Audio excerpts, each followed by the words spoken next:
দুর্নীতিমুক্ত করতে পদ্ম ফুলে ভোট দিন, ভোট দিন, ভোট দিন। সন্ত্রাসমুক্ত করতে পদ্ম ফুলে ভোট দিন, ভোট দিন, ভোট দিন। পাশাপাশি সরকারকে তাড়াতে পদ্ম ফুলে ভোট দিন। ভোট দেওয়ার জন্য আহ্বান করতে এসছে এবং ভোট চাইতেছে। সন্দেশকারীদেরকে না বলে করে অত্যাচারীদেরকে তার বিরুদ্ধে রায় দিন। 20 মে পদ্ম ফুলের পাশে মিল বোতাম টিপে ভোট দিন। বন্ধ করতে পদ্ম চিহ্নে ভোট দিন, ভোট দিন, ভোট দিন। এই রাস্তার কারবারি বন্ধ করতে পদ্ম চিহ্নে ভোট দিন, ভোট দিন, ভোট দিন। বিজেপি পাশাপাশি মহিলারা শাক কাতর বন্টন নিয়ে পাহারা দিচ্ছে, কি বলবেন? দেখুন, মায়েরা যে পরিস্থিতিতে সন্দেশখালীতে আছেন, বাংলার মহিলারা, বিশেষ করে সন্দেশখালীর মহিলারা, সন্দেশখালীতে পশুর অনেক বেড়ে গেছে। তো এই মুহূর্তে সন্দেশখালীর মায়েদের, আমাদের মহিলা মায়েদের তো অনেক রূপ, মা দুর্গা, মা কালী, সেই দুর্গা এবং কালীর রূপের প্রয়োজন আছে। তো মায়ের হাতে তো ঘণ্টাও থাকে, শঙ্খও থাকে। তো ঘণ্টা শঙ্খ এসেছে, এরপরে প্রয়োজনে মা খড়গও ধরবে। দুর্নীতি নিয়ে মমতা বন্দ্যোপাধ্যায়কে তীব্র আক্রমণ করেছে নির্মলা সীতারামন। তৃণমূলের দুর্নীতি সব থেকে বেশি ক্ষতিগ্রস্ত মধ্যবিত্ত, অর্থমন্ত্রী বলছেন, কি বলবেন? সেটা তো তথ্যে প্রমাণিত। আজকে পার ক্যাপিটা ইনকাম, অর্থাৎ মাথাপিছু ইনকাম পশ্চিমবঙ্গের নর্থ ইস্টের থেকেও কমে গেছে, যেটা আগে ভারতবর্ষের প্রথম দিকে থাকতো। আমরা জিডিপিতে একসময় 26% কন্ট্রিবিউট করতাম, অর্থাৎ 26% আমাদের অবদান ছিল। এখন সেটা কমতে কমতে তলানিতে। বিগত 12-13 বছরে মমতা বন্দ্যোপাধ্যায়ের শাসনে একটিও শিল্প কারখানা তৈরি হয়নি। এখন সৌরভ গাঙ্গুলিকে শিল্পপতি হতে হচ্ছে। আপনারাও বুঝতে পারছেন সৌরভ গাঙ্গুলি কত বড় শিল্পপতি। আম্বানি, আদানি, যাদেরকে বারবার মুখ্যমন্ত্রী বলছেন আসার কথা, তারা কেউ আসছে না। এমনকি সিপিএম আমলে যারা ছিল তারাও ফিরে চলে গেছে।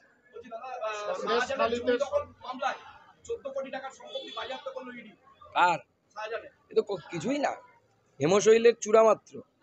আর 14 কোটি এ তো 25%, বাকি 75% তো কালীঘাটে গেছে। সেইটা বাজেয়াপ্ত করা দরকার এবং সেই চোরেদেরকে ধরা দরকার। আদালত তো তাদের নির্দেশ দিয়েছিল করার জন্য, আগে করতে হতো মহিলাদের সুরক্ষা দেওয়া। সিবিআই এর অনেকগুলো কাজ দিয়েছে আদালত, তার মধ্যে অন্যতম কাজ হচ্ছে মহিলাদের মধ্যে, মহিলাদের মধ্যে যেন ভয়ের বাতাবরণ তৈরি না হয় সেটাও দেখা। সেটা কোথায় হচ্ছে? আরো বেশি করে করা। দাদা, ভুয়ো বিল নিয়ে ফের রাজ্যকে আক্রমণ করেছে কেন্দ্র অর্থমন্ত্রী, বলেছে হিসাব না দিলে কোনোভাবেই কোনো বিল মেটানো যাবে না। সে তো অবশ্যই। আপনি যদি আপনার ছেলেকে বাজার করতে পাঠান, আপনি ছেলেকে 100 টাকা দিয়ে বাজার করতে গেলেন, প্রতিবার দিন এসে ছেলে হিসেব দিচ্ছে না আপনাকে। আপনি খবর পেলেন ছেলে বাজারের করতে গিয়ে বিড়ি খাচ্ছে পয়সা দিয়ে কিনে, বাবার পয়সা দিয়ে। আপনি ছেলেকে দেবেন আর বাজার করতে? দেবেন না। সেরকম কেন্দ্র সরকার টাকা পাঠাচ্ছে, সেই টাকার কোনো হিসেব নেই। 100 দিনের কাজের টাকার কোনো হিসেব নেই। ঠিকমতো ইউটিলাইজেশন সার্টিফিকেট দিচ্ছে না। আবাস যোজনায় দুর্নীতি প্রমাণিত। স্বাভাবিকভাবে কেন্দ্র সরকার কনস্ট্যান্ট করেছে, আটকে দিয়েছে। হিসেব দাও, টাকা নাও। পিয়ালি দাসকে ছেড়ে দেওয়া উচিত মন্তব্য করলেন বিচারপতি জয় সেনগুপ্ত। সে তো ছেড়ে দেওয়া উচিত, তাকে আটকানোর তো কোনো মানে হয় না। তাকে তো মিথ্যে কেসে আটকানো। কল্যাণ ব্যানার্জি 1 লক্ষের বেশি ভোটে হারবেন। শ্রীরামপুর থেকে টংজুরের বিধায়ক কল্যাণ ঘোষ এলাকার তৃণমূল নেত্রী লক্ষ্মী পণ্ডিতের তোলাবাজির কারণে টংজুর বিধানসভা থেকে 25,000 ভোটে হারবেন কল্যাণ ব্যানার্জি। পোস্টার পড়েছে টংজুরে পোস্টার। দেখুন, পোস্টার তো পড়েছে। এখন তৃণমূলের ভেতরে অন্তর্দ্বন্দ্ব চলছে, সব জায়গাতেই চলছে, শুধু ওখানে চলছে তা তো নয়। আমাদের হরিপালে চলছে, আরামবাগে চলছে, সব জায়গাতেই চলছে। আজকে আমরা এখানে হরিপালে আছি, এখানে বেচাবেচির সংসার চলছে। সংসারটি খুব ভালো চলছে তা তো নয়। অন্যরা তো যারা বেচাবেচি করতে পারছে না তাদের তো খুব খারাপ অবস্থায় আছে। ইতিমধ্যে চতুর্থ দফা ভোট শেষ। পূর্ব মেদিনীপুরে দুটো জায়গায় সিবিআই হানা দিয়েছে। আজ পূর্ব মেদিনীপুরে দুটো জায়গায় সিবিআই হানা দিয়েছে ভোট পরবর্তী হিংসা। 21-এর ভোট পরবর্তী হিংসায় সিবিআই হানা দিয়েছে, কিন্তু যাদের কাছে গেছিল তাদেরকে ধরতে পারেনি, খালি হাতে ফিরতে। আমি আজকে হরিপালে আছি।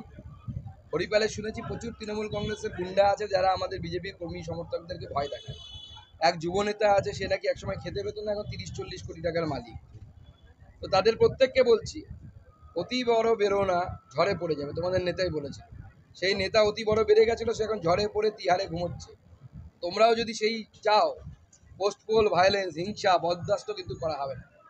শক্ত হাতে দমন করবে বিজেপি, এবং তার জন্য যা যা করা দরকার সব করবে। এটুকুতে বুঝে যাও, সমঝে যাও।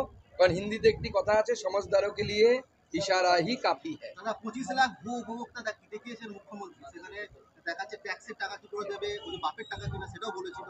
মানে কিভাবে সেই টাকা ফেরত দেবে বা টাকা দেওয়া যাবে না সেই নিয়ে টাকা লুট হয়েছে এমনটাও কিন্তু না, সে তো সব জায়গাতে হয়েছে পশ্চিমবঙ্গে, কোন জায়গায় হয়নি? রাজ্য সরকারের হিসেব কি বলছে? প্রায় 1 কোটি রেশন কার্ড বাতিল হয়েছে যখন আধার কার্ডের সাথে রেশন কার্ডকে সংযুক্ত করা হয়। তাহলে প্রশ্ন যে এই 10 বছর পরে তো এটা মোদিজি চালু করলো, তো 10 বছর যে মমতা বন্দ্যোপাধ্যায় লোককে রেশন দেওয়ার জন্য যে 1 কোটি মানুষ যারা নেই ভূত, তাদের যে টাকা নিয়েছে কেন্দ্রের কাছ থেকে, সে টাকাটা গেল কোথায়, কার পকেটে গেছে, তার তো হিসেব দেওয়া উচিত রাজ্য সরকার। এত মমতা 25 লক্ষ ভুয়ো কার্ড। হ্যাঁ, প্রচুর ভুয়ো কার্ড আছে। ভুয়ো কার্ড, MGNREGS অর্থাৎ 100 দিনের কাজ যাকে বলি, তাতে ভুয়ো জব কার্ড তৈরি করা হয়েছে। এমনকি প্রতিবন্ধীদের, যারা প্রতিবন্ধী নয়, তৃণমূল কর্মী, তাদেরকে প্রতিবন্ধী সাজিয়ে তাদেরকে অ্যাকাউন্টে টাকা ঢোকানো হচ্ছে। টাকা কেন্দ্রে লুট করে খাচ্ছে তৃণমূলের হারমাদরা। মমতা বন্দ্যোপাধ্যায়কে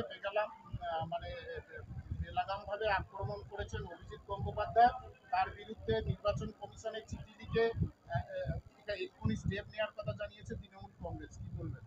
না, এর আগে আমরা দেখেছি মুখ্যমন্ত্রী মমতা বন্দ্যোপাধ্যায় প্রধানমন্ত্রী, স্বরাষ্ট্রমন্ত্রীকে হদল কুৎকুত কিম্বুত কিমাকার থেকে শুরু করে, শালা থেকে শুরু করে, আমি বলতে চাইছিলাম না তবু বলে ফেললাম, আরও এমন কিছু শব্দ উচ্চারণ করেছে যেগুলো আপনাদের সামনে বলতে পারবো না।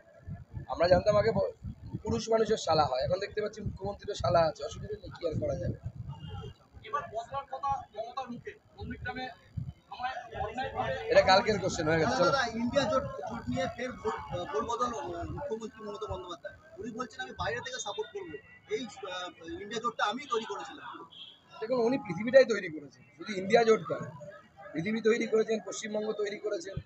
কালকে অবাক হবেন না, বলবেন আপনাকে উনিই তৈরি করেছেন, নতুন কি আছে? সিংহের বাচ্চা ওনার অনুপ্রেরণায় হচ্ছে, বেচারা সিংহ ভাবলো আমি কি করলাম। ইতিমধ্যে চতুর্থ দফার ভোট শেষ, কতটা আশাবাদী আমরা এখন?